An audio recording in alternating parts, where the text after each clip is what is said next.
j'ai décidé qu'il fallait retrouver, à partir de vendredi, le confinement qui a stoppé le virus. Manipuler une population entière, vous en rêveriez mes petits diablotins. Pouvoir supprimer toutes les libertés à une population d'un claquement de doigts. Le rêve, n'est-ce pas? Obtenir ce pouvoir est possible avec l'art de la manipulation. Et pour cela, je peux vous l'apprendre. Vous pouvez vous en saisir en vous abonnant tout simplement, en vous démonisant et en sonnant cette cloche des enfers. Ici, nous allons analyser le discours du président Emmanuel Macron quant au reconfinement et comment il s'y prend. Comme tout discours à visée politique, il faut se poser plusieurs questions. Quel est le message à faire passer? Comment le faire passer? Quelles sont les attentes des personnes concernant ce message? Quelles sont les mauvaises interprétations possibles sur ce message? Et enfin, quelles sont les objections concernant ce message? Le message véhiculé par le discours. Nous allons y répondre à la fin de la vidéo, mais avant, décortiquons justement le discours pour avoir des éléments sur lesquels se positionner et pouvoir donc répondre à ces fameuses questions. Concernant le discours, il y a deux parties particulièrement intéressantes. Une première qui va amener le message et gérer les objections, et une deuxième, plutôt en fin, qui va permettre de garder une certaine note et surtout une dernière impression qui va être assez efficace. Françaises, Français, mes chers compatriotes, la dernière fois que je me suis adressé à vous au sujet de la pandémie qui nous frappe, j'avais fixé un délai, une dizaine de jours, pour juger de l'efficacité des choix faits et décider de l'opportunité de mesures nouvelles. Nous y sommes. Et si les efforts consentis ont été utiles, la lucidité commande d'admettre que cela ne suffit pas, cela ne suffit plus.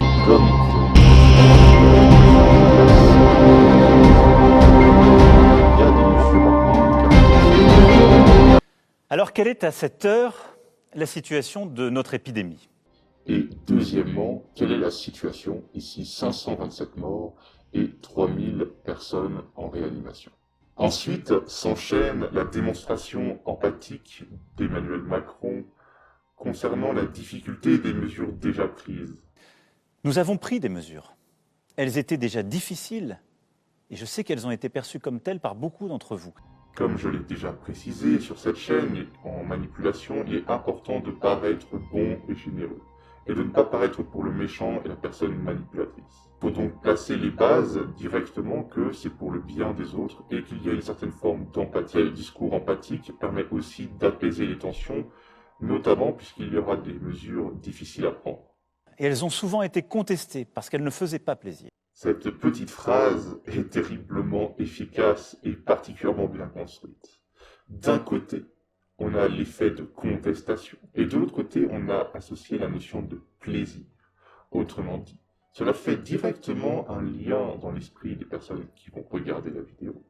Ce lien, c'est que les personnes qui refusent sont les personnes qui pensent à leur plaisir en premier, que ce sont des personnes égoïstes. C'est très redoutable de placer ça dans la première partie du discours. Et ça passe, inaperçu, tranquille.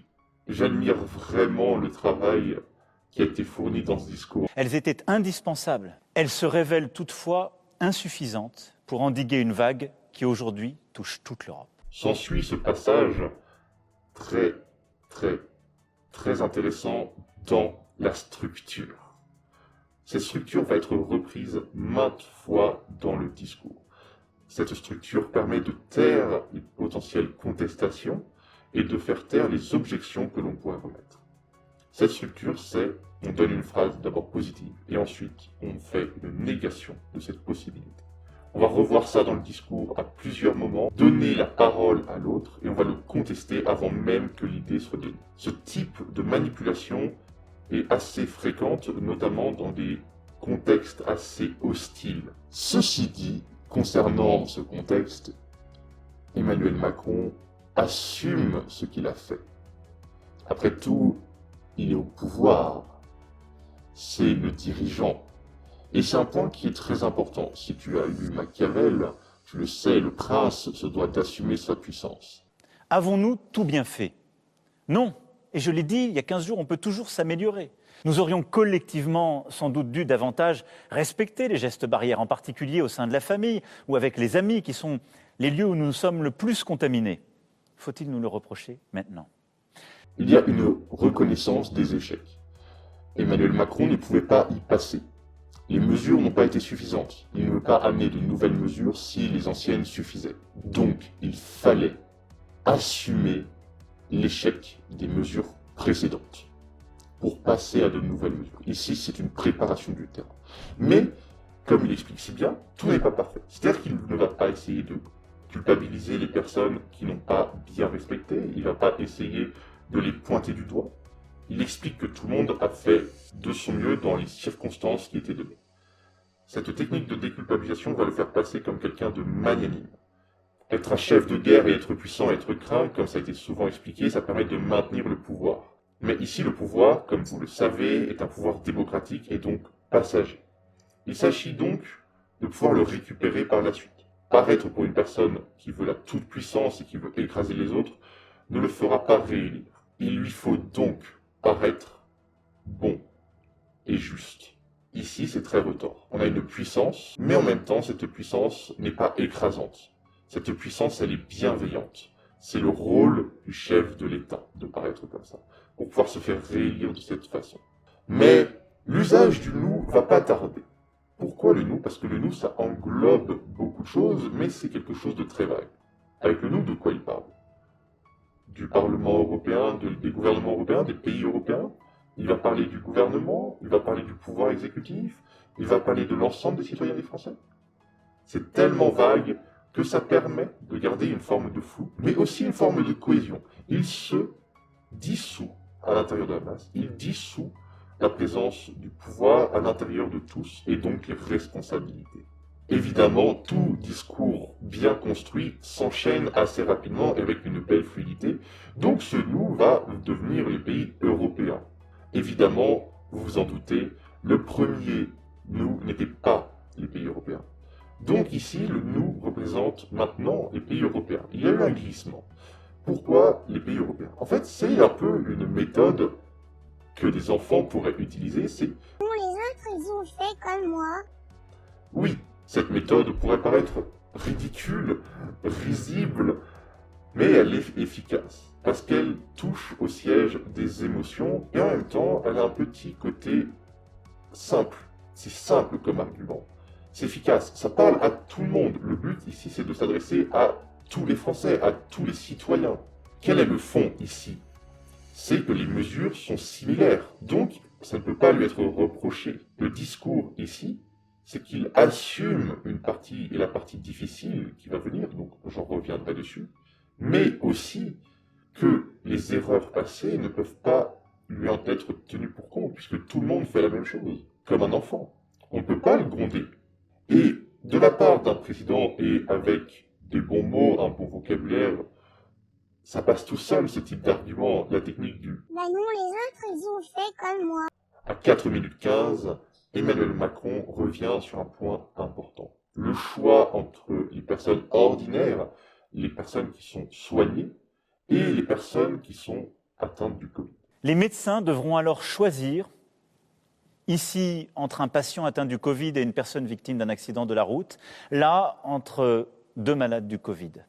Ce qui, compte tenu des valeurs qui sont les nôtres, de ce qu'est la France, de ce que nous sommes, est inacceptable. Et comme il explique lui-même, ce n'est pas acceptable. Ce n'est pas acceptable pour le pays. La façon dont le tournant est pris, ça permet à la personne de se placer comme le médecin, de se dire « qu'est-ce que je choisis ?» C'est horrible. En donnant cette illusion de choix, et que ce choix n'est pas acceptable d'un point de vue éthique, eh bien, on va pouvoir préparer le chemin à ce que j'appelle les non-possibilités. Juste avant, il y a la partie où je l'assume pleinement. Je l'assume pleinement devant vous ce soir. Son rôle de décideur est marqué. Il est important car il va permettre d'éviter de céder à la panique. Il y a une tête au sommet, et cette tête, c'est Emmanuel Macron. Mais la peur reste. Cette peur est un moyen très efficace de manipuler. Pourquoi? Parce que la peur rend l'esprit peu raisonnable. Alors, la peur, il va devoir l'alimenter.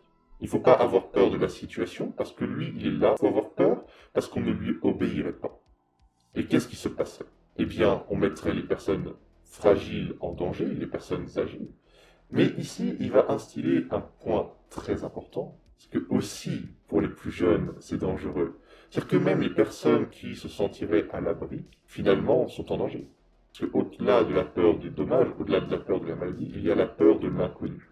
Et cette peur de l'inconnu va être décrite par des séquelles que l'on ne connaît pas, que l'on ne maîtrise pas. Et nous ne savons pas dire aujourd'hui quelles sont les séquelles à long terme. Contracter ce virus n'est jamais anodin, même lorsqu'on a 20 ans. S'ensuit la pose des objectifs, ce pourquoi les mesures doivent être prises. On va pouvoir décider des règles et des types de mesures à prendre. Mais surtout, il les place ici, parce qu'il va pouvoir enchaîner avec ce que j'ai dit. Présentation d'une solution et invalidation de cette solution, pour mener avec une technique d'entonnoir à une seule et unique solution.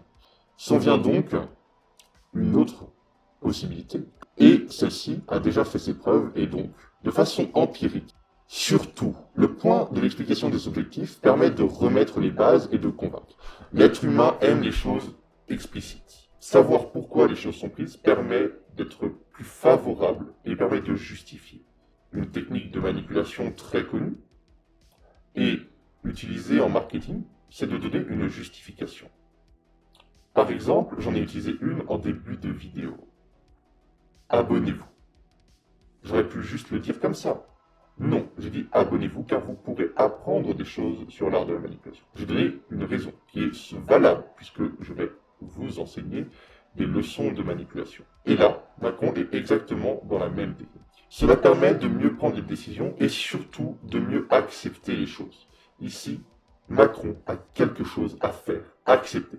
6 minutes, et on ne sait toujours pas ce qui va se passer. Par contre, encore une fois, il appelle non pas à l'égoïsme, mais à l'altruisme. Si nous ne le faisons pas pour nous, pour nos proches, faisons-le pour eux. La première des oppositions qu'il va choisir est très importante ici. L'économie. Pourquoi commencer par l'économie? Il aurait pu commencer par d'autres oppositions. L'économie est primordiale. On lui a souvent reproché de faire partie des 1% et surtout de travailler pour les 1%. Il faut donc qu'il se défasse de cette idée et qu'il œuvre non pas pour ces 1% mais pour le peuple français. Donc il va détruire cette première opposition, les stratégies dont j'ai parlé, présenter les possibilités. D'abord, ne rien faire. Conséquence, 400 000 morts. C'est pas très altruiste, c'est plutôt égoïste. Tout ça pour l'économie, après tout, ce n'est pas le président des 1%. Donc, cette première possibilité, éliminée. Confinement des personnes à risque. Cette méthode est encore une fois invalidée. Isolement, etc., etc. Les points ici, c'est encore une fois d'appeler à l'altruisme. On a la stratégie et évidemment l'augmentation des capacités médicales. Et celle-ci est intéressante car c'est une des premières fois où c'est cité par le gouvernement. C'est une des méthodes qui a été soulevée par beaucoup de citoyens. Et il la valide avec brio. Si c'est possible financièrement, humainement ce n'est pas possible. Et même si c'était fait, ça voudrait dire mettre des personnes en réanimation sans connaître les séquelles sur le long terme. Mais qu'est-ce que c'est horrible! Comment peut-on proposer une solution comme ça? Qui peut sérieusement vouloir que des milliers de nos compatriotes passent des semaines en réanimation avec les séquelles que cela implique? À 11 minutes 14, il y a encore une répétition sur les séquelles. On a déjà vu les séquelles en début. Encore une fois, il insiste vraiment sur ça. Il faut jouer sur la peur. La peur est l'élément pour lequel on va suivre un leader. Et ici, c'est lui le leader. J'ai décidé qu'il fallait retrouver, à partir de vendredi, le confinement qui a stoppé le virus. Et nous arrivons, 11 minutes 36, le confinement est là. Moitié du discours. Et vous noterez, il précise après consultation. Donc, il y a des informations qui sont vérifiables, puissantes, sourcées. Après avoir consulté les scientifiques, dialogué avec les forces politiques, économiques et sociales, après avoir échangé aussi avec tous nos partenaires européens. En fait, il a pris un argument d'autorité. Maintenant que la mesure est prise, après autant de temps pour y venir, il faut annoncer en quoi ça va consister, quelles vont être les différences. Il y a 3 différences et donc il va les présenter avec une petite note. Il va répéter comme au printemps. Du printemps au printemps. Comme au printemps, comme au printemps, comme au printemps. Il se base sur des choses qui se sont déjà passées. Macron prend aussi en compte les acteurs des villes, des centres-villes et de l'économie qui vont être impactés. Toujours une preuve d'empathie, mais aussi parce que ce sont les personnes qui vont avoir le plus de contestations envers lui. Et pour ça, il va leur tendre une carotte, l'espoir.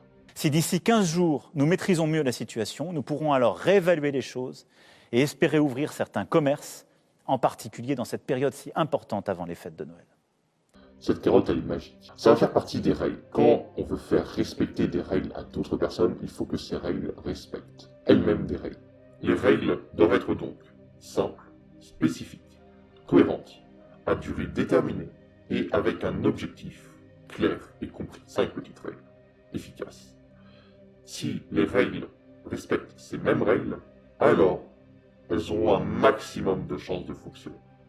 La notion d'espoir est très importante car elle va réapparaître à la fin du discours et c'est même sur cette note-là que Emmanuel Macron va revenir. Il y a même un... Mes chers compatriotes, Et là, c'est une stratégie magnifique. Elle permet d'effacer tout ce qui a été dit avant. Comme si en fait, le discours reprenait la base. Après tout, c'est comme ça que le discours commence. Ici, on reprend l'élément de début de discours pour le remettre à un certain moment. Comme si ce message-là, et uniquement ce message-là, devait compter. L'espoir. Et il y a un côté que les plus complotistes d'entre vous vont apprécier. L'évocation d'un vaccin pour que la situation revienne à la normale. Mais je trouve ça redoutable. Il prépare un entonnoir. Comme je l'ai déjà dit, la plupart des manipulations sont en forme d'entonnoir. On donne des possibilités et on dirige petit à petit. Si on fait un truc trop étroit dès le début, la plupart des personnes s'en rendent compte et se braquent. L'entonnoir permet d'y aller très très très doucement. On place des petites choses pour se diriger vers ce vaccin. Petit point qui m'a vraiment amusé.